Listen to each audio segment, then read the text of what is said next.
आलिया भोगासी असावे सादर देवावरी भार घालोनी अवगत कृपा सिंधू निवारी साकडी येरतेवा पुढे काय रंग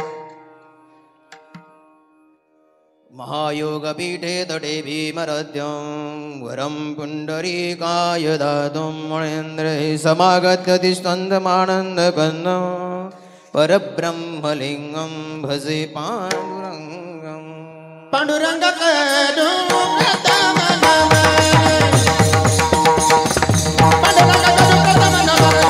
करू प्रथम पांडुरंग करू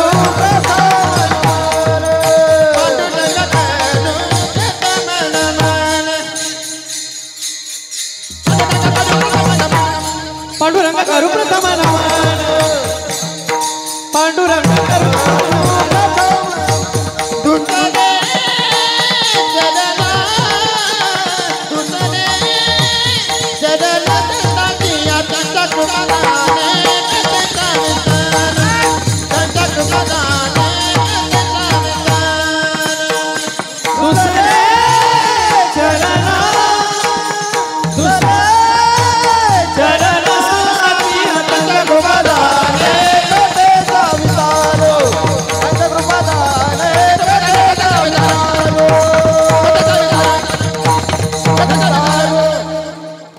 हरी पांडुरंगा गुरु प्रथम नमन दुसरे चरण दंदा जय कृपदानी कथेचा विस्तारू बाबाजी सद्गुरुदास तुकास याचे किलियास स्मरण होय सकळ विद्याचे अधिकरण तेच बंधू श्री चरण श्री गुरुंचे ते नमस्कारुनी आता ओम नमो ज्ञानेश्वरा करुणा करा दयाळा तुमचा अनुग्रहाला दलो पावन झालो चराचरी सेवे लागी सेवक झालो तुमच्या लागलो निज चरण अहो स्वामी तुकया देवा या वरी न करावा अवेरू मस्तक हे पाया वरी मस्तक हे पाया मस्तक हे पाया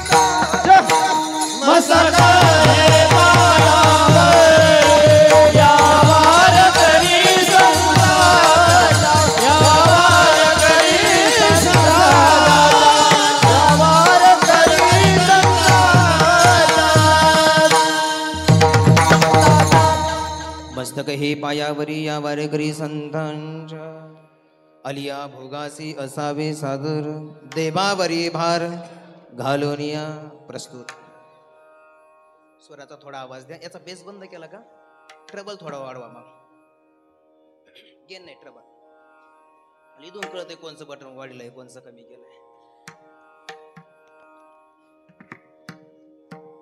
हरी प्रस्तुत सेवेकरिता घेतलेला अभंग देहूचे थोर साधू संत श्रीमान शिरोमणी संतांचा आणि भक्ताचा देवाचा या सगळ्यांचा गाथ्याच्या माध्यमातून सर्वांगाने मेळ घालणारे महात्मा महाराष्ट्रातील महान संत जगद्गुरु तुकोबाराय संतांनी जर साहित्य निर्माण नसतं केलं तर आज देव भक्त आणि संत कोणीच सापडले त्यातीलच एक महान संत जगद्गुरु तुकोबाराय तुकोबाराय आता या पाठीमागच्या महिला मंडळी आता इकडे बघा ओय इकडे बा एक तर इथं माहीच मला काही मिळालं लागा ना तू मला काही लागतो की नाही मला माहित नाही कळत आहे ना आवाज येतो ना हा म्हणा तुम्ही तुमचा दोष नाही बरं का भूगोलाचा दोष आहे विढाला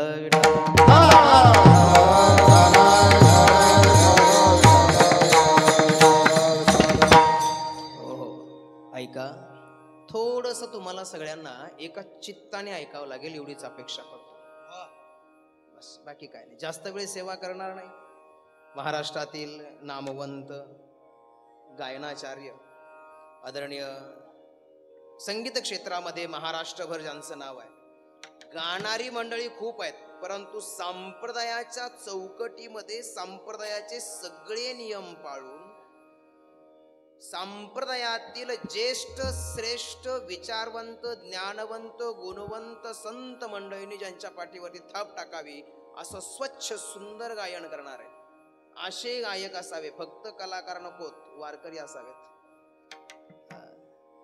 एखाद्या वेळेस पटलं तर टाळी वाजवायला काही कर लागत नाही. कारण माझ्याकरता वाजवा मी काही म्हणत नाही, कारण वारकऱ्यांच्या परंपरेकरता यांच्याकरता ही म्हणणार नाही. वारकऱ्यांची परंपरा जपणं गरजेचं आहे. हा हो करणारे लय झाले. आमची परंपरा ज्ञानोबा तुकोबाची परंपरा जपून त्या चौकटीत राहणारे असावेत, त्याला वारकरी म्हणतात. ऐका. आणि म्हणून महाराष्ट्रभर खऱ्या अर्थानं संगीत क्षेत्राला जपत, संगीत क्षेत्राला जपून आपल्या कलेला जपणारे आदरणीय श्री हरिभक्तिपरायण प्रकाशजी महाराज कातकडे ही जेवढी विशेषणं त्यांना लावली आहेत त्यांच्याच बाजूला उभी असलेली सगळी विशेषणं झेरॉक्स कॉपी करून ज्यांना लावावेत असे किशोरजी महाराज शेळके. आणि मेरू तुम्ही पाहिले असतील, महामेरू तुम्हाला इथे बघायला मिळतोय, मृदुंगाचा महामेरू हरिभक्तपरायण भरत अण्णा पठाडे यांचं विशेष सांगतो दादा तुम्हाला. काळे महाराज या ठिकाणी उपस्थित, भागवताचार्य आपले परिसराचं भूषण आहेत. कुकाना परिसरामध्ये अध्यात्मामध्ये वाटचाल करणारे आमचे पाटेकर महाराज आहेत. थोडा ट्रबल द्या. वयानं ज्ञानानं मानानं सन्मानानं मोठी असलेली मंडळी सुद्धा भरत अण्णाचं वय कमी असताना त्यांच्यापेक्षा वयोवृद्ध असलेली मंडळी सुद्धा अण्णाला सन्मानाने अण्णा म्हणतात. हा मोठेपणा आहे. कला आली की पाठीमागे अवगुण येतात. मोठेपणा आला की डॉक्टर शिंदे साहेब बसलेले तिथं, आमची नेहमी चर्चा होते. डॉक्टर फुलारी साहेब आहेत. मोठेपणा आला की ताठरपणा येतो. आणि या माणसाच्या ठिकाणी अशी कुठलीच गोष्ट नाही. याला वारकरी संप्रदाय म्हणतात. विडाला विडाला.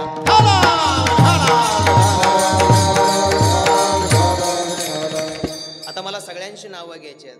गेली 15-16 वर्षापासून माझ्या पाठीवरती अखंड ज्यांचा हात आहे आदरणीय श्रीधरजी मामा गोंडे आपल्या परिसरामध्ये आपल्या आवाजानं या परिसराचं रत्न आहे श्रीधरजी मामा गोंडे. आणि तेही आज या ठिकाणी उपस्थित आहेत. आदरणीय हरिभक्तिपरायण गोरे महाराज आहेत. आदरणीय हरिभक्तिपरायण राजगुरू महाराज आहेत, कैलासजी महाराज राजगुरू. त्यांचाही आवाज सुंदर आहे, गाणं सुंदर आणि आचरण शुद्धता आहे. सगळ्यात महत्व आहे. तुम्हाला या स्टेजवरती बऱ्यापैकी तीच रेंज बघायला भेटेल, ती रेंज भेटणार नाही.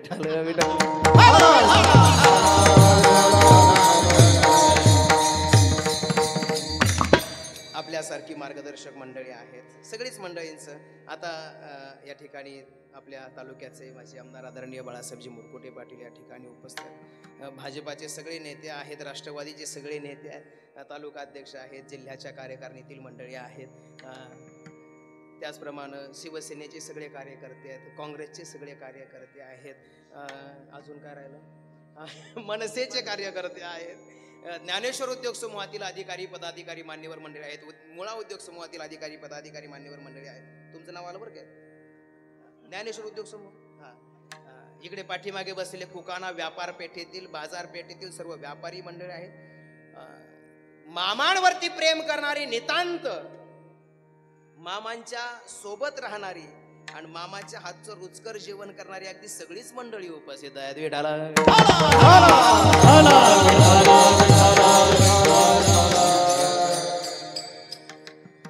मी प्रशांतला पाहिलं नव्हतं तेव्हा प्रशांत हॉटेल नाव वाचतो, कारण प्रशांत तानाच होता आणि आम्ही लहान होतो या पोरांसारखे.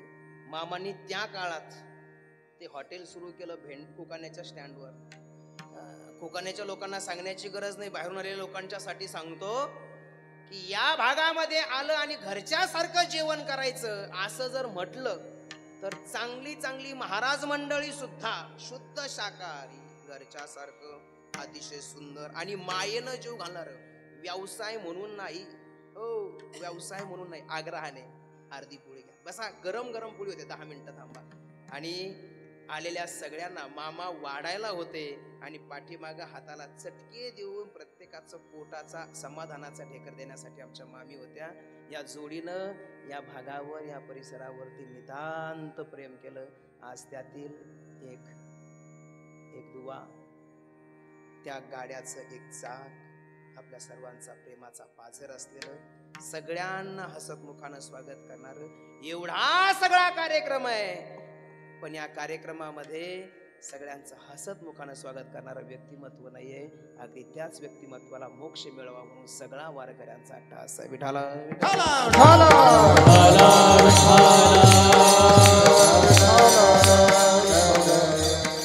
हो. आणि अशा सोनावणे परिवारातील अतिशय प्रेमळ व्यक्तिमत्व बाबासाहेब मामा सोनावणे यांच्या प्रथम वर्ष श्राद्धाच्या निमित्तानं ही सेवा आयोजित आहे. या सेवेच्या निमित्तानं जगद्गुरु तुकोबारायच्या अभंगाच्या माध्यमातून समाजाची संवाद साधतायत. तो अभंग असा आहे, अलिया भोगास असावे सादर देवावरी भार घालोनिया. आता बस तेवढा एकच पर्याय, देवावरी भार घालोनिया. त्याचं कारण असं आहे महाराज, अध्यात्माच्या क्षेत्रामध्ये बरीच मंडळी येतात, परमार्थ करतात. काही मंडळी परमार्थामध्ये परमार्थ करत असताना ज्याच्या त्याच्या प्रारब्धानुसार ज्याच्या त्याच्या वाट्याला जे ते भोग भोगायला येतात. या शंका घेण्याचं काही कारण नाही. त्याचं कारण याच आहे, तुम्हाला आणि मला जर नरदेह मिळाला असेल तर तो मिळालेलाच भोग भोगण्याकरता अगा कर्मे जे पुरा पै सुख दुःखी फळावे भोगावया यावे देह एका. देह मिळाला सोबत प्रारब्ध आहे. कारण पहिले रचा प्रारब्ध पाचे रचा शरीर. तुलसी काहे चिंता करे भज भज रे रघुवीर. ऐका, पहिल्यांदा प्रारब्धाची रचना होते, मग गर्भधारणा होते. काय काय माईच्या गर्भात येण्या अगोदर कुठल्या घरामध्ये जन्म द्यायचा आहे, कुठल्या कुटुंबामध्ये जन्म द्यायचा आहे, कोणत्या मायबापाच्या पोटी जन्म घालायचा आहे, हे प्रारब्ध ठरवतं. नंतर मायबाप ठरतात, नंतर जन्म होतो. विठाला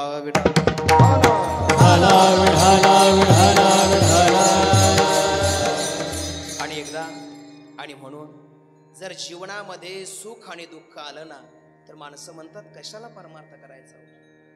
अरे आमच्या गळ्यात माळ आहे, आम्ही दररोज परमार्थ करतो, दैनंदिन आमचा परमार्थ चाललाय, आणि तरी सुद्धा सगळं दुःख आम्हाला भोगावं लागतं. एक क्षणभर आम्ही देवालयातल्या देवाला, देवळातल्या देवाला, माणसातल्या देवाला आणि स्वतःच्या अंतरातल्या देवाला आम्ही क्षणभर कधी विसरलो नाही.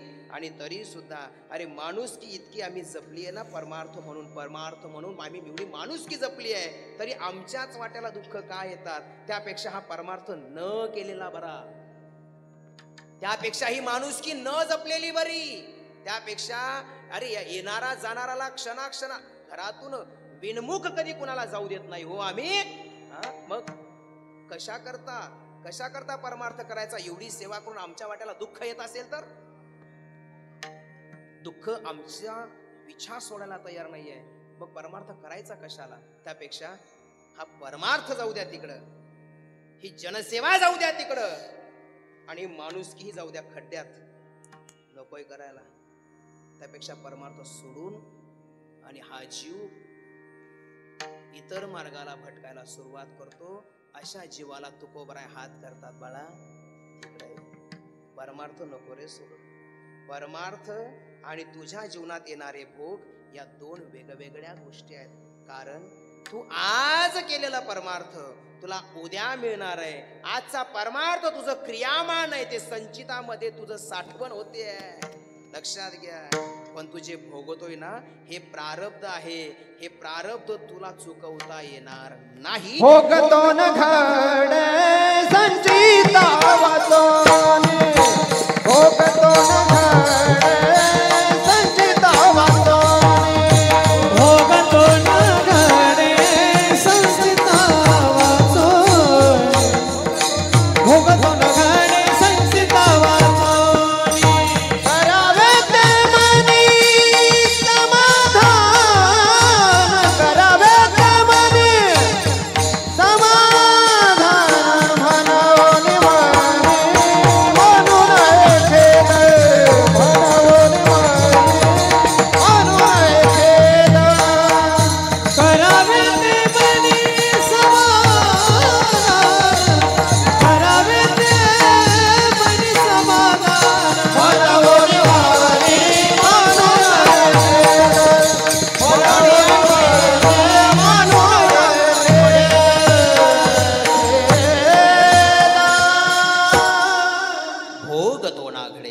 संचिता वाचून हे आपलं आज जर दुःख असेल ना तुमच्या माझ्या जीवनात, आज तुम्ही आणि मी जे जे भोगतोय ना, जी मंडळी सुख भोगत असतील, समजावं पूर्वकर्म चांगलं आहे आणि तुमच्या माझ्या वाट्याला जर चुकून जर दुःख आलं असेल, ऐका मायबाप श्रोते सज्जनो, मला या माईकचा थोडासा ताबा सोडून बोलावं लागतंय, या माईकचा थोडासा अंतर ठेवून बोलावं लागतंय.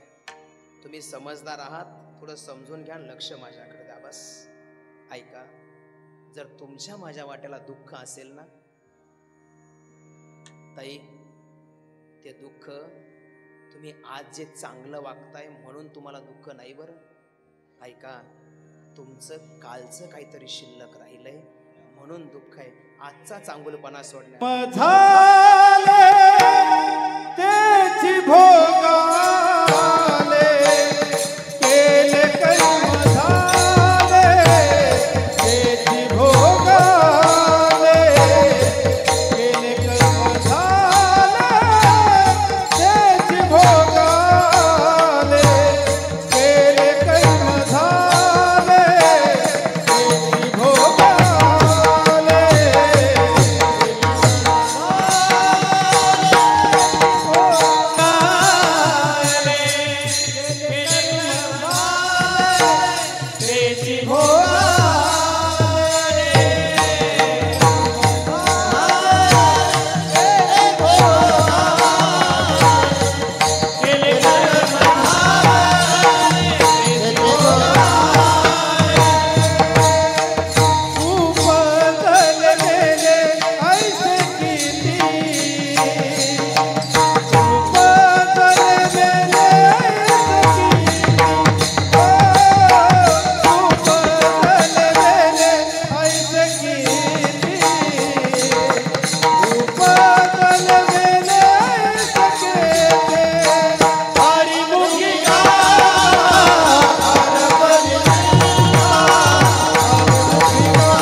शिरूमामाच्या मोबाईलला याला माईकला थोडा आवाज द्यायचा जास्ती. हा, स्वर यंत्र आवाज कमी करायचा का वाढवायचा? वाढवायचा. स्वर यंत्राचा आवाज वाढवायचा, श्रीधरजी मामांचा आवाज वाढवायचा. आदरणीय दत्तूभाऊ आलेत, मी उशिरा पाहिलाय. विठाल विठाल.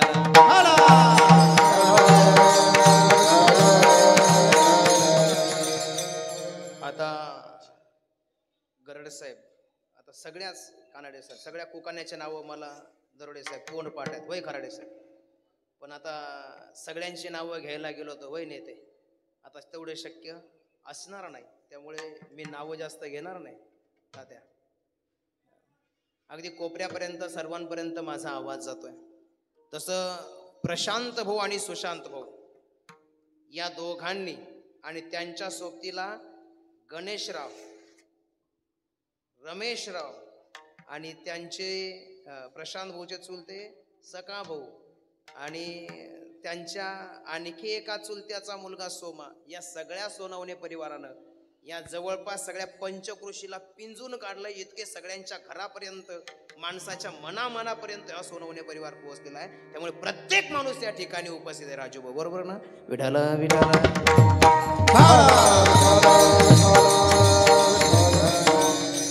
त्यामुळे गोंडे सरपंच आणि दादा भाऊ, मला सगळ्यांची नावं घेता येणार नाहीत. फुलारी साहेब, डॉक्टर साहेब, नाही घेता येणार. त्याचं कारण आहे वेळ कमी आहे.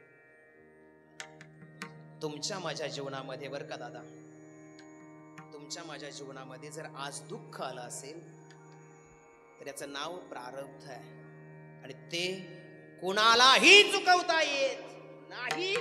नाही आणि नाही हा शिक्कामोर्तब केला पाहिजे. हा, तो मी नाही, तुम्ही नाही, संतांनी केलाय. हा, ते भोगावंच लागतं. भोगावंच का बरं का दौलतांना? प्रारब्ध बलत्तर असेल तर सगळ्या गोष्टी अनुकूल होतात आणि सगळ्या गोष्टी अनुकूल असून सुद्धा पत्रकार साहेब सगळं कोसळतं, त्याचं नाव प्रारब्ध आहे. प्रारब्ध कधी कुणाला चुकलं. महाराष्ट्रातील घटना आहे. एका महान साधूच्या दर्शनाला जावं अशी जगन्नायक भगवान परमात्म्याची प्रभू रामचंद्राची इच्छा होते. वनवासामध्ये असलेल्या प्रभू रामचंद्राला साधूच्या दर्शनाची इच्छा निर्माण झाली. प्रभू रामचंद्राची दर्शनाला जाणार आहेत. दर्शनाला जात असताना प्रभू रामचंद्रजी माझ्या दर्शनाला येत आहेत हे साधूला कळतं. साधूला कळाल्यानंतर त्या साधूने मनात विचार करावा, अरे माझ्या शरीरावरती जखमा आहे, माझ्या शरीरावरती त्वचा रोग आहे, माझ्या शरीरावरती किडे पडले आहेत, रक्त वाहतय, पू वाहतय, कुर्मी आहेत. अरे या सगळ्या अवस्थेमध्ये जर माझा प्रभू जर माझ्याकडे येत असेल आणि माझ्या प्रभूला जर ही दुर्गंधी आली, अरे जगानं चंदन लावावं, जगानं गंध लावावा, अक्षता लावावी, फुलं व्हावी, सुगंधित वातावरण माझ्या प्रभूजीसाठी करावं आणि माझ्याकडे प्रभूजी येतात तेव्हा अशी दुर्गंधी प्रभूजींना मिळावी.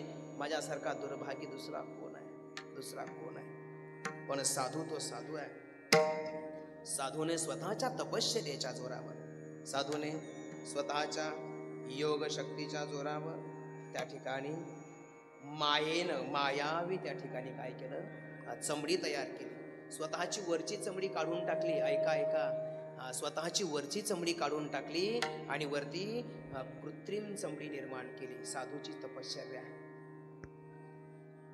त्या ठिकाणी प्रभू रामचंद्राजी दर्शनाला येतात.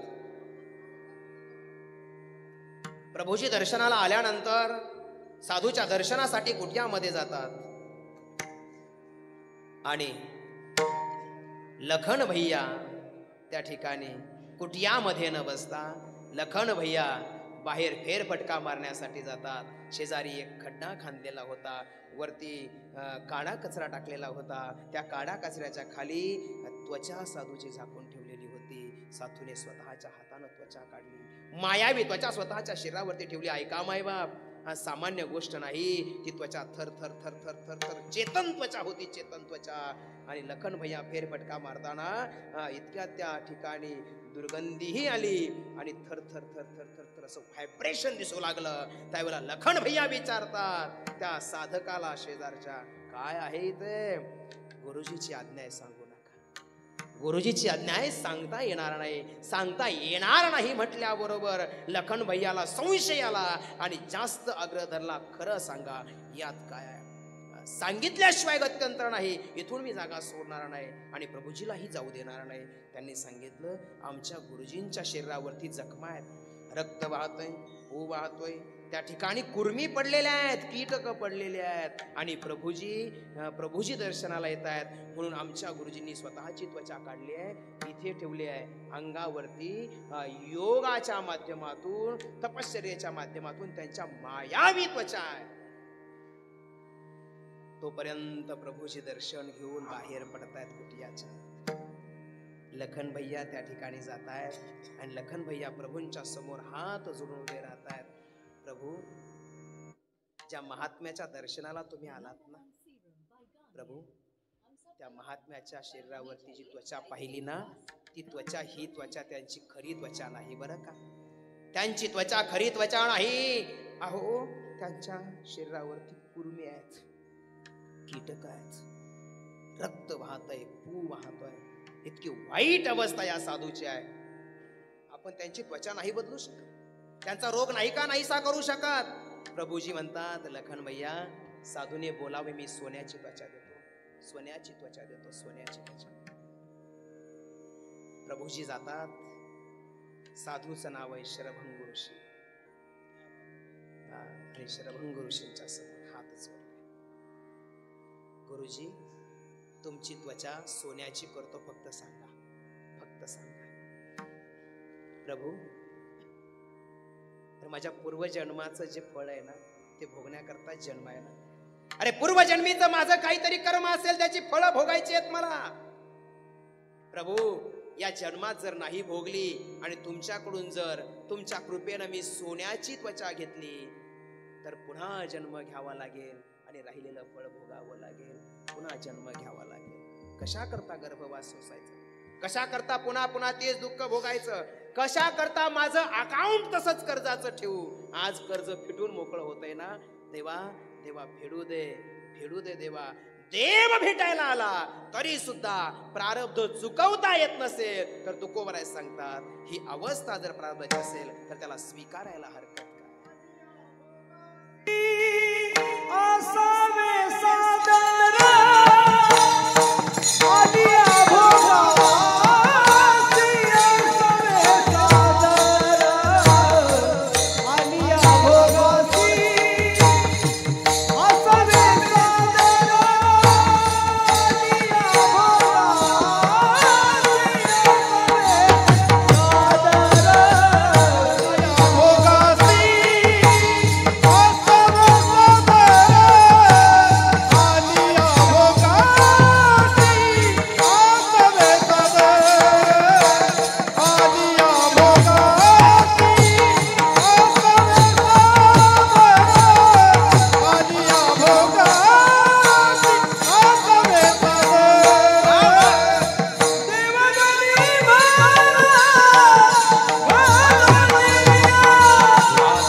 आलिया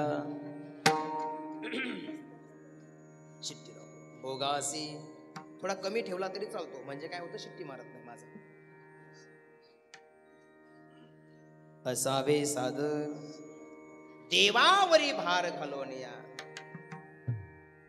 साधूच्या जीवनामध्ये भगवान परमात्मा भेटीला येतो तरी सुद्धा साधूने भगवंताला सांगावं देवा माझा भोग चुकवण्याची इच्छा नाही आहे, मला भोग भोगण्याची इच्छा आहे. कारण माझं आता मागच्या जन्माचं कर्म मागच्या जन्माचं कर्ज हळूहळू कमी होत आहे आणि तुमच्या आणि माझ्या वाट्याला ज्या वेळेला दुःखाचा दिवस येतो त्या दिवशी तुम्ही मी काय म्हणतो देवा कशाला रे दुःख पाठव, देवा काय चुकलं माझं मला एवढं दुःख देतोस. ऐका एवढं भोगाल ना तर कर्जातून मुक्त व्हाल.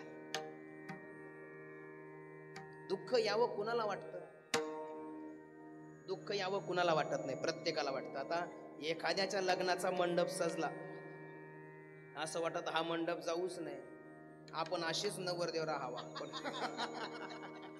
तसं होणार नाही, तसं होणार नाही.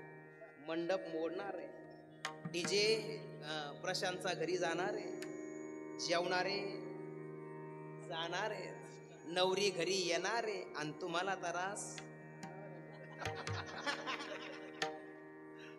सुखाचा दिवस बसून राहणार नाही. सगळ्याला वाटतं आजचा दिवस आनंदाचा आहे ना. आता इतके सुंदर गाणारी मंडळी आहेत, इतके सुंदर वाजवणारी मंडळी आहेत, एवढे सुंदर टाळकरी, हे छोटे छोटे बालवारकरी आणि इकडे आमचं काय वारकरी मंथन का भक्ती मंथन नावाचं यूट्यूब चॅनल आहे. वैभव महाराज समोर बसलेले आहेत, त्यांचं नाव नाही घेतलं ते उद्या ते लावायचे पण आमचं युट्यूबला. त्याच्यामुळं साऊंडवाल्याला, चॅनलवाल्याला, वाजवणाराला, गाणाराला, कीर्तनकारापेक्षा महत्व जास्त आहे महाराज.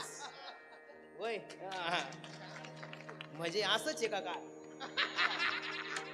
म्हणजे पटलं म्हणायचं तुम्हाला. असं सुख जावं कुणाला वाटत नाही आणि दुःख यावं कुणाला वाटत नाही. कोणाला वाटतं संजू भाऊ मला मुळे धुवा, तुम्ही म्हणता संजू भाऊला का विचारलं तसं काही आतगुह्य काही नाही, काळजी करू नका. पण दुःख व्हावं असं कुणाला वाटत नाही, सुख जावं कुणाला वाटत नाही, पण दुःख आल्याशिवाय राहत नाही आणि सुख गेल्याशिवाय राहत नाही. याचंच नाव आहे प्रारब्ध. ते प्रारब्ध कधी कुणाला भोगल्याशिवाय पर्याय नाही. ऐका, तुम्ही आणि मी कोण आहे हो? का दुःख आणि या प्रारब्धाला भोगत असताना तुम्ही आम्ही सुखाचे आलेले प्रसंग विसरतो, कधी कळत नाही, आणि दुःखाच्या प्रसंगाला सोडायला तयार होत नाही. मनोमन गुरफटून ठेवलंय आम्ही दुःखाच्या प्रसंगाला.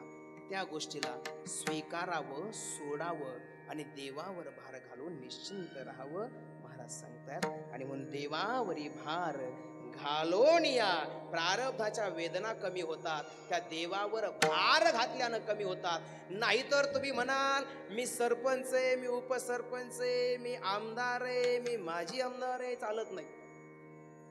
प्रारब्धापुढे काही चालत नाही, सगळ्याला भोगून फेडावं. अण्णा इथं किती मृदुंग वाजवला आपण, तर संध्याकाळी प्रारब्धाने हात दुखणार आहेत. कीर्तनकार किती बोलत असेल, पदाधिकारी केवढाही असेल, परंतु ज्या ठिकाणी प्रारब्ध भोगायचं त्या ठिकाणी भोगावं लागतं, शंका.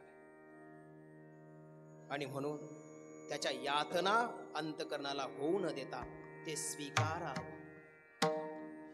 देवावरी भार कसं स्वीकारायचं? स्वबळावर नाही, देवावरी भार. कारण देवाला चुकलं नाही, देवाच्या बापाला चुकलं नाही.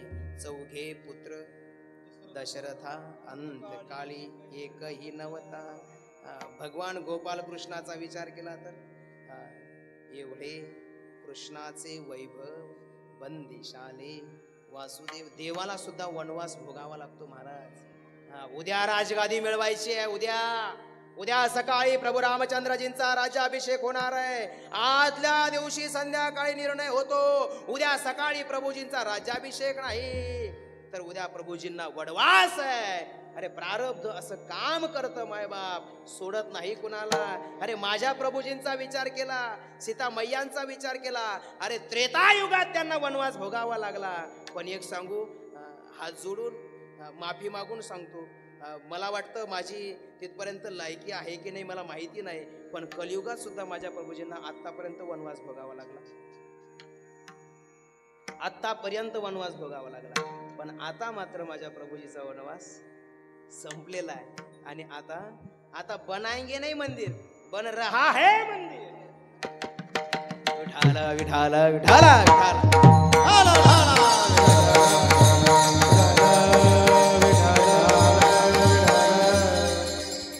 आता मी त्यांना विचारून घेतो, तुम्हाला म्हणायचं का काय? ते म्हणले नाही म्हणायचं तर आपलं चालले पुढं. म्हणायचंय का तुम्हाला? जाऊन द्या, होऊन द्या, काय आता ऐकणारे सगळेच मंडळी आहेत म्हणा. आपण नाही घेत गाणे, पण घ्या प्रभूजीच आहे. बनाएंगे मंदिर, टाळी वाजवणार कसं? बनाएंगे जय हो.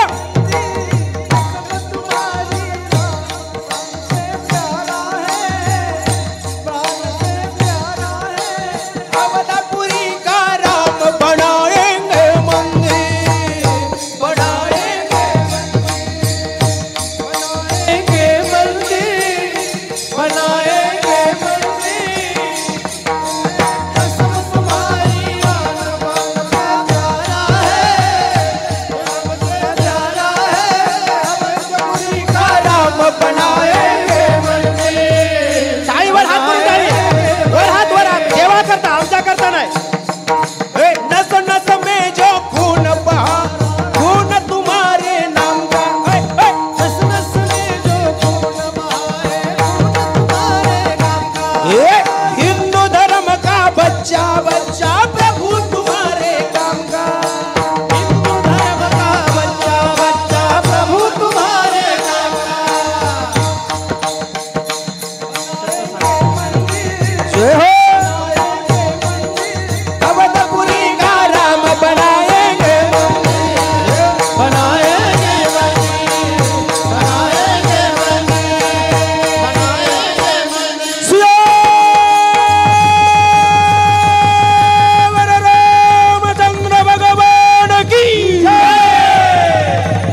या 2-4 जणांनाच आवडत आहे, तुम्हाला नाही आवडत.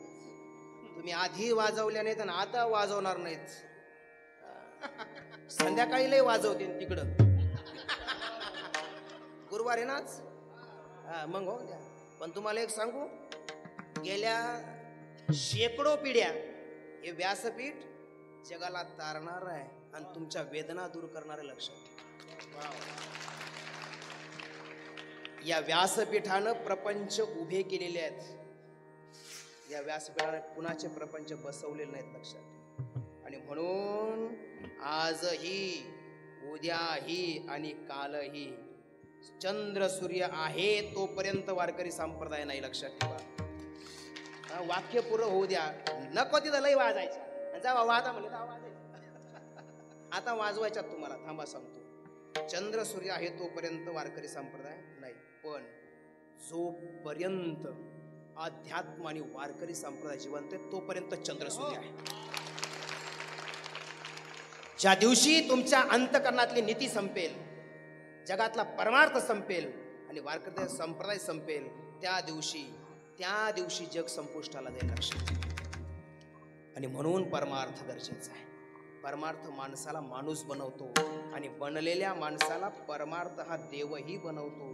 कारण देव होणं अवघड नाही. माणसानं आधी माणूस व्हावं लागतं. माणसानं माणसाबरोबर माणसासारखं वागावं लागतं. त्याच्या पश्चात लोक म्हणतात तो माणूस नाही, तो देव माणूस आहे. आणि असा देव माणूस बाबासाहेब मामा होते, हेही विसरता येणार नाही. विठाला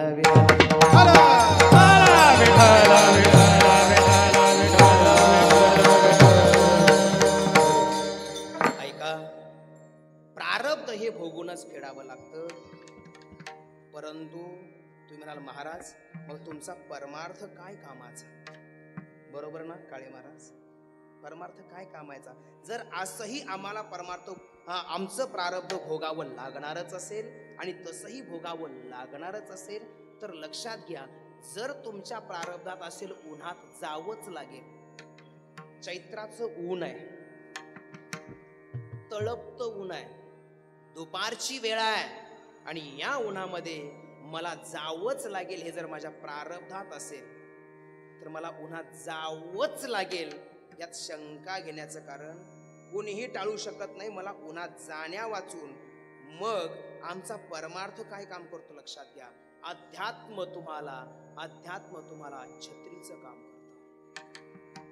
उन्हात जावंच लागेल, पण हातात जर छत्री घेऊन गेलात तर उन्हाच्या झळ्या जशा तुम्हाला वाचवल्याशिवाय राहत नाही. छत्री तुम्हाला उन्हाच्या लाहीपासून वाचवते, उन्हाच्या दाहकतेपासून वाचवते. आमचा परमार्थ प्रारब्ध भोगत असताना तुम्हाला छत्रीचं काम करते आणि तुमच्या भोगाच्या, तुमच्या प्रारब्धाच्या वेदना कमी करतं. याचं नाव भगवान परमात्मा. विठ्ठल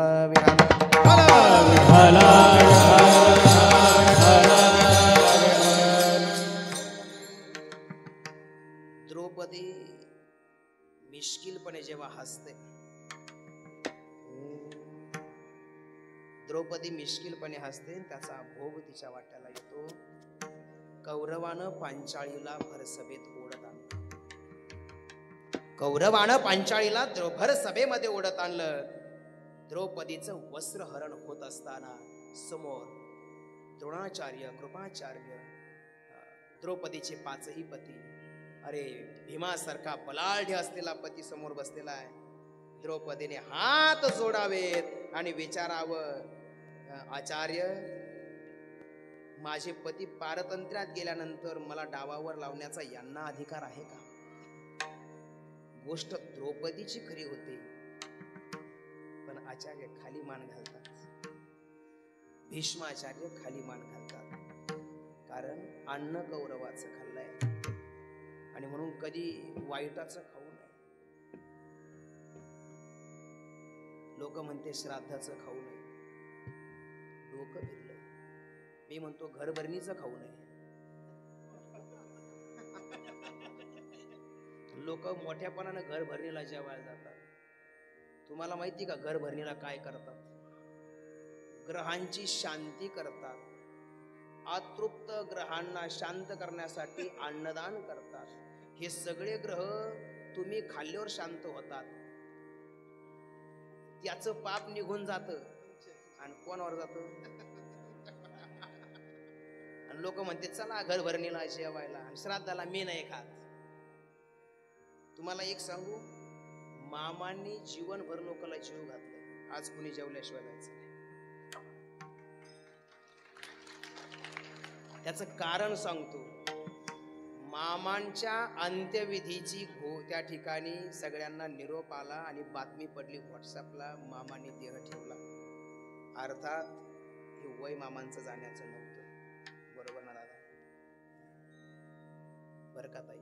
गडाख परिवाराचा या ठिकाणी प्रेमाचा वसा घेऊन आपण आलेला आहात. तुम्हालाही धन्यवाद आहेत, दादांनाही धन्यवाद आहे, सगळ्यांना धन्यवाद आहेत. मामांचा निरोप सगळ्यांच्या कानावरती आला. सगळी मंडळी त्या ठिकाणी घराजवळ जमा झाली आणि अंत्यविधीसाठी सगळी मंडळी अंगणात बसली. ही पोरं दवाखान्यामध्ये होती आणि या पोरांचा फोन आला. रे अरे मामाची तब्येत सुधारली, मामांनी डोळे उघडले, अंत्यविधीला लोक घरात जमलेले आहेत. मी साक्षीदार आहे. सगळं साहित्य आणलं होतं, हा तिरडीचं सामान आणलं, कपडे आणले, सगळं आणलं. अंत्यविधीला आता गाडी निघणार, 1 तासानं अंत्यविधी आहे आणि फोन आला, मामाची तब्येत सुधारली. सगळ्या त्या गोष्टींची विल्हेवाट लावली आणि सगळी मंडळी दुपारपर्यंत जिकडे तिकडे पांगली. सांगू त्याचं कारण त्यावेळेला 11 वाजले होते. बरोबर ना? लोकांच्या पोटात भूक लागलेली होती आणि लोक म्हणायचे अंत्यविधी होणार केव्हा, आपण जाणार केव्हा, आंघोळ करणार केव्हा, जेवण करणार केव्हा. जीवनभर लोकांच्या पोटाची भूक जाणलेला माणूस शेवटी लोकांना उपाशी ठेवू शकला नाही. डोळे क्षणासाठी उघडले, लोक घरी गेले, जेवण केलं आणि पुन्हा सगळ्यांना निरोप आला, मामा गेले. अरे गेल्यावर सुद्धा लोकांना जेव घालणारा एक माणूस मी माझ्या जीवनात पाहिला. विठ्ठल विठ्ठल.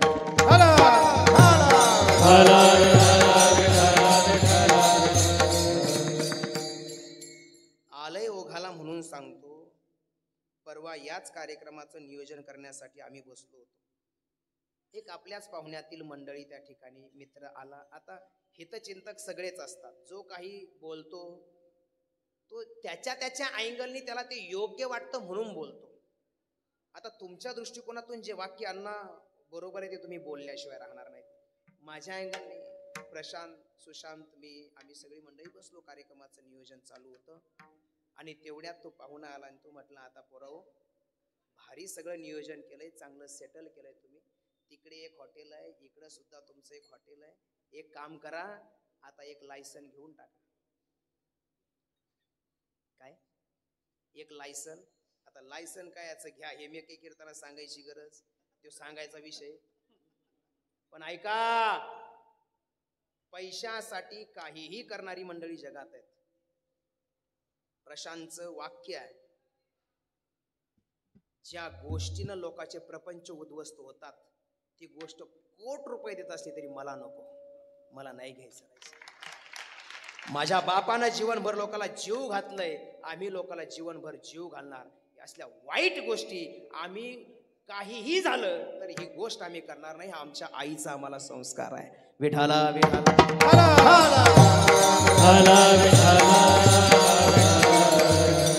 एक बोलू, एका माणसाचं पुण्य चांगल्या संततीच्या चांगल्या विचारसरणीला जन्म देतं आणि कुमार्गानं कमवलेली संपत्ती संततीला कुविचार देऊन कुमार्गाला घेऊन जाते आणि सगळं उद्ध्वस्त केल्याशिवाय राहत नाही. आणि म्हणून जीवनामध्ये आज या कुटुंबाचा बाप गेलाय, या कुटुंबाचा आधार गेलाय, या कुटुंबाचं ज्यावेळेला जीवनातलं माया करणारं तत्व, सर्वस्व देणारं तत्व जातं ना, त्या दिवशी जोपर्यंत काही मंडळी माझ्या सोबत आहेत तोपर्यंत त्यांची किंमत कळणार नाही.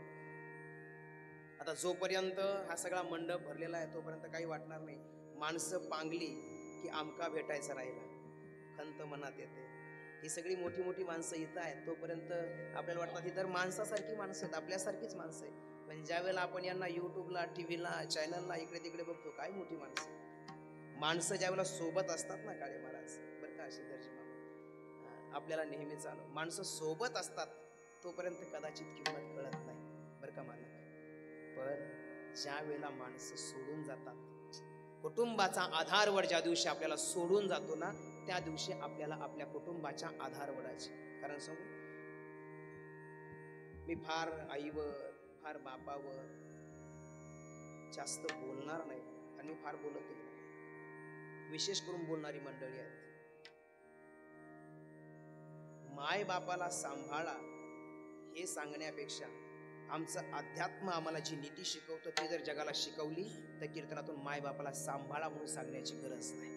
विठ्ठल विठ्ठल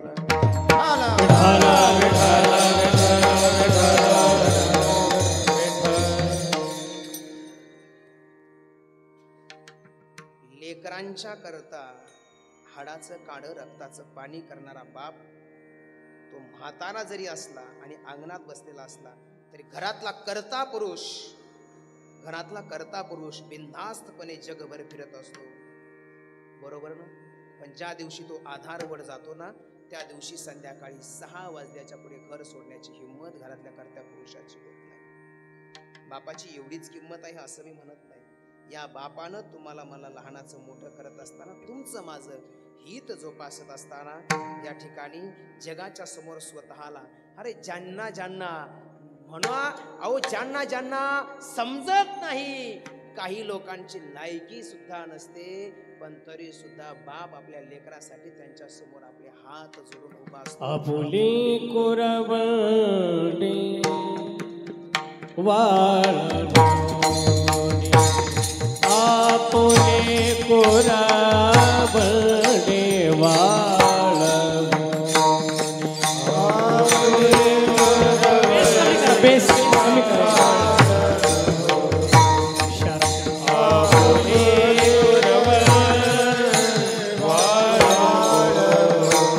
बाप करी जोडी लेकराची बोढी,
करी जोडी लेकराची गोडी,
बाप करे जोडी लेकराची गोडी, बाप करे जोडी लेकराची गोडी, आपुली कुरवडे वाळवोनी, आपुली कुरवडे वाळवोनी, आपुली कुरवडे वाळवोनी.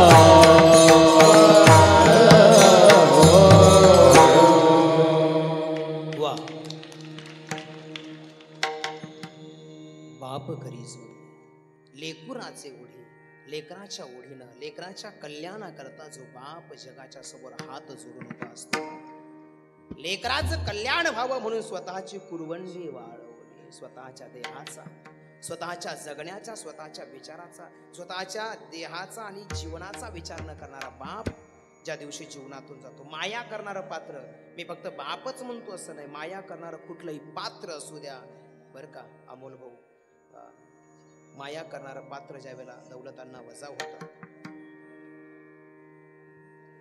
विश्व माऊलीचा काल समाधी सोहळा झालाय महाराज. माझी वेळ संपलेली आहे, 12ची वेळ आहे. काळे महाराज बरोबर ना? अशोक दादा जास्त वेळ घेणार नाही, आम्हाला माहिती आहे सोपान भाऊ, कारण सगळी मंडळी आपण व्यस्त शेड्यूल मधली मंडळी आहात, आम्हाला समजतंय. आणि जी अगोदर आलेली मंडळी आहेत, प्रशांत शेठ बरोबर ना, कानडे सर हळूच हसली, याचा अर्थ वेळ झालेली, संपवलं पाहिजे महाराजांनी. लोकांची मानसिकता नाही ऐकण्याची, असं तुमच्या नाही तुम्हाला आपल्या आपल्यात एकमेकाला बोललेलं काय नाही, लोकांना बोलल्यावर राग येईल ना, म्हणून आपलं नाव घ्यायचं विठ्ठल विठ्ठल.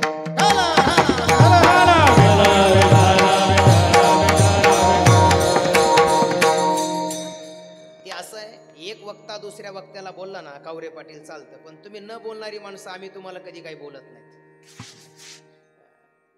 असो अमोल भाऊ, माऊली ज्ञानोबरायांचा समाधी सोहळा झाला. ज्ञानोबरायांच्या विचार प्रगल्भतेचा जर विचार करू गेलात ना, ज्ञानोबरा या जन्माला आणि या मृत्यूला काय उपाधी देतात माहितीये तुम्हाला? ज्ञानोबरा जन्म आणि मृत्यूला काय उपाधी देतात माहितीये? ज्ञानोबराय सांगतात, जैसे जीर्ण वस्त्र सांडीजे, नूतन ते देहांतराया स्वीकारीजे. चैतन्यनाथे ज्ञानोबराय सांगतात, हे चैतन्यनाथ म्हणजे आत्म्याला सांगतात, आत्म्याला. जसं आम्ही जुने कपडे काढून टाकतो आणि नवीन परिधान करतो, तसं जन्माला येणं आणि मरणं इतकं सोपं आहे. ऐका, एवढं सोपं आहे जन्म मरण. उपजे ते नासी, नासिले ते पुनरपी दिसे, हे घटिका यंत्र जैसे पुढे चालले आहे. लक्षात येत आहे तुम्हा सगळ्यांना, लांब लांब कार्यक्रमाला जायचं आहे, परंतु शेवटचा दृष्टांत देऊन संपवणार आहे. सार्थकता व्हावी एवढीच अपेक्षा, बाकी काय. मला सांगण्याचा हेतू एवढाच आहे महाराज, या कुटुंबाला हे दुःख आम्ही जसं म्हणतो ना स्वीकारावं, इतकं स्वीकारणं इतकं सोपं नाही आहे. आणि या कुटुंबाची खऱ्या अर्थानं मानसिक शक्ती वाढवण्याकरता हा सगळा विषय आम्ही मांडतोय. आणि ज्या ज्या वेळेला तुमच्या माझ्या जीवनात कोणी नाही येते, दुःख त्यांच्या जीवनात नाही. प्रत्येकाच्या जीवनात एक दिवस दुःखाचा प्रसंग येतो, पण हा दुःखाचा प्रसंग स्वीकारण्याकरता तुमच्या माझ्या मनाची मशागत होणं गरजेचं आहे. ती मशागत करण्यासाठी कीर्तन आहे, नॉट एंटरटेनमेंट. विठाल विठाल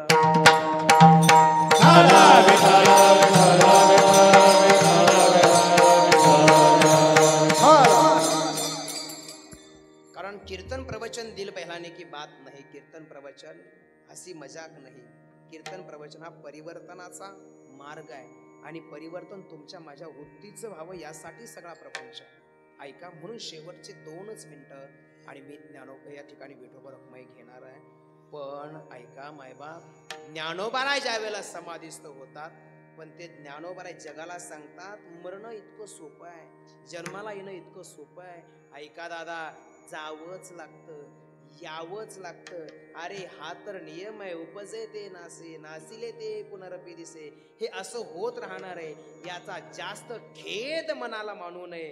हे बोलणारे ज्ञानोबा आणि ज्ञानोबाचे गुरु श्री गुरु निवृत्तीनाथ महाराज. पण ज्या वेळेला ज्ञानोबा समाधिस्थ होत आहेत, त्यावेळेला त्याच ज्ञानोबाचे बंधू सोपान काका, त्याच ज्ञानोबाचे गुरु श्री गुरु निवृत्तीनाथ दादा, अरे मायेचा एक पाझर ज्या दिवशी जीवनातून आटतो ना, कमी होतो ना, त्या दिवशी जगाच्या मालकाला सुद्धा अश्रू अनावर होतात.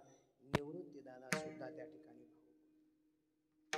सोपान काका भाऊक होतात. आणि या सोपान काकाला या विवरातून बाहेर येण्याची इच्छा होत नाही. निवृत्ती दादा त्या ठिकाणी सोपान काकाला धरून बाहेर लिसिळा समाधीसी लावी लिसिळा समाधीसी लावी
भगवान परमात्मा ज्ञानोबाला समाधी देताना जर भगवंताचं अंतकरण गहिवरून येत असेल, ज्ञानोबाला शेवटचा निरोप देताना जर निवृत्ती दादाच्या आणि सोपान काकाचं अंतकरण गहिवरून येत असेल, तर तुमच्या माझ्या जीवनातला मायेचा पाझर राखताना निश्चित तुमचं माझं अंतकरण गहिवरून येणार यात शंका नाही. पण एक सांगू, ज्या वेळेला अशी स्थिती निर्माण होते ना, त्यावेळेला सोडविना कोणी देशीचा एका चक्रपाणी तो भगवान परमात्मा तोच एक आहे, तो तुम्हाला आणि मला वाचवणार आहे.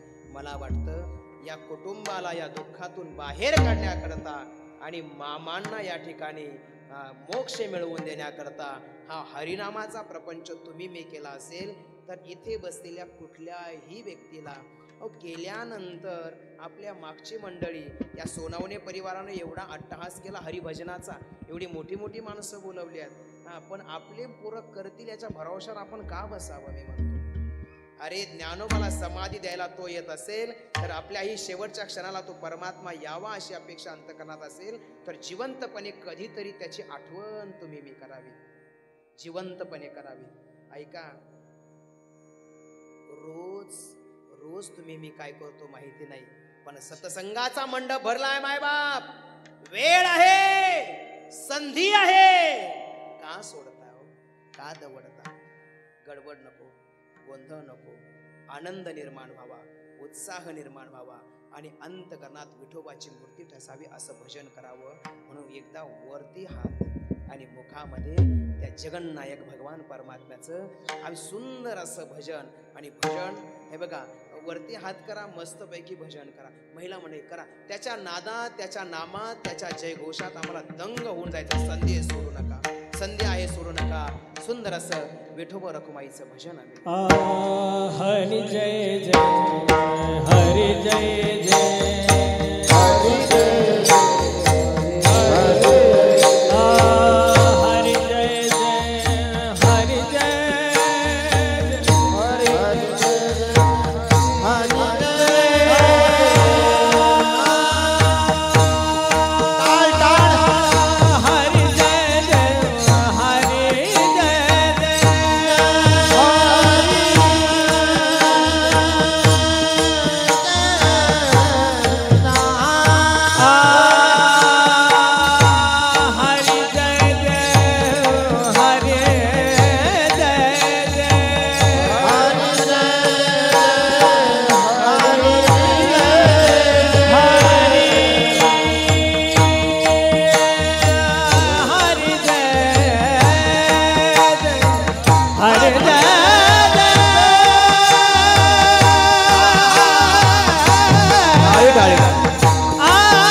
वारकरी बाल लेकरांचं जोरदार टाळ्या वाजून एकदा स्वागत करा. आणि भरत अण्णाचं, किशोर महाराजांचं, श्रीधरजी गोंडे मामांचं आणि कातगडे गुरुजींचं, काळे महाराज आहेत, ही सगळी मंडळी आहेत. कैलास महाराज आहेत, संजूबू आहेत, विनेकरी, टाळकरी, माळकरी, गावकरी, पहारेकरी, आपण पत्रकार, चित्रकार, सगळी मंडळी सगळ्यांचा या ठिकाणी नामोल्लेख झालेला आहे. कृष्णा महाराज आहेत, आपल्या परिसराचं भूषण आहे. अण्णा तुम्ही नसल्यावर हे वाजायला लागले का तुमची आठवण आम्हाला होती, म्हणजे आहे झेरॉक्स कॉपी आमच्याकडे तुमच्या. सोनावणे परिवारानं केलेला हा सुंदर असा हरिनामाचा अट्टहास आपण सगळी मंडळी उपस्थित झालात. पुन्हा एकदा एक विनंती करेल की आपण भोजन घेतल्याशिवाय पुढे जायचं. आलिया भोगासे असावे साध देवावरी भार घालून या, मग तो कृपा सिंधू निवारी साकडे हे रतेवा पुढे काय रंग. भगवान परमात्म्याच्या भगवंताच्या कृपेचा वर्षाव या सोनावणे परिवारावर व्हावा, यासाठी भगवंताचं भजन घडावं, यासाठी कीर्तन सेवेचं आयोजन या ठिकाणी करण्यात आलेलं होतं. आणि म्हणून आपण सर्वच मंडळी उपस्थित झाला. या परिवाराच्या वतीने आपल्या सर्वांचा ऋणनिर्देश या ठिकाणी व्यक्त करतो. आपल्यातून गेलेल्या मामांना या ठिकाणी सद्गती लाभावी आणि त्या ठिकाणी भगवान परमात्म्याने स्वस्वरूपामध्ये त्यांना विलीन करून घ्यावं, अशी प्रार्थना भगवंताला करून या ठिकाणी काळे महाराज संपवायचं आहे. तुम्ही मागाशी सांगितलं वेळ झालेली आहे, मला समजतंय. जेवणारी मंडळी थांबलेली आहेत आपली सगळी. आणि एक विशेष आहे, गोल्हार साहेब उशिरा दिसले शेवटी, पण दिसले बरं झालं, कार्यक्रम झाल्यावर नाही दिसले.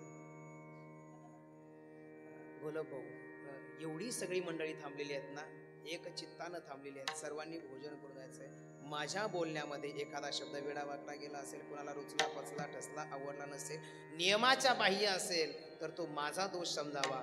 जे सत्य आहे, जे स्वीकारण्याजोग आहे, ते श्रीगुरूंचं आहे ते समजा. आणि या सगळ्या उपस्थित गुणीजनांचं वारकऱ्यांच्या वतीनं ही छोटी छोटी मुलं आहेत ना, हे आमचे आदरणीय हरिभक्तीपरायण गुरुबंधू रामेश्वरजी महाराज पवार यांच्या शिक्षण संस्थेतले. यातली काही मुलं अनाथ आहेत, ज्यांना मायही नाही बापही नाही, पण तरीही ते वारकरी. त्यांच्या सगळ्यांची माऊली ज्ञानोबा, सगळ्यांचा मायबाप ज्ञान. ही सगळी मंडळी उपस्थित आहेत. आपल्या सर्वांना धन्यवाद देतो. त्यांच्यासोबत संदीप महाराज आमचे उपस्थित, त्यांनाही धन्यवाद देतो.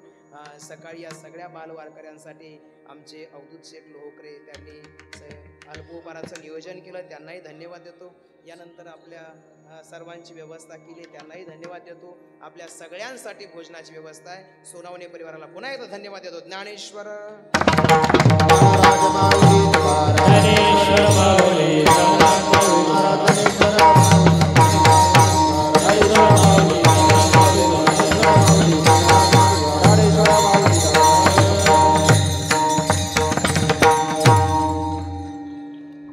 थांबा आता एक मिनिट.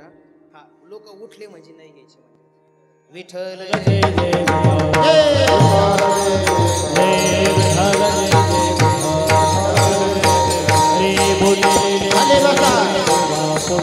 दोन मिनिटासाठी उठू नका, 2 मिनिटासाठी.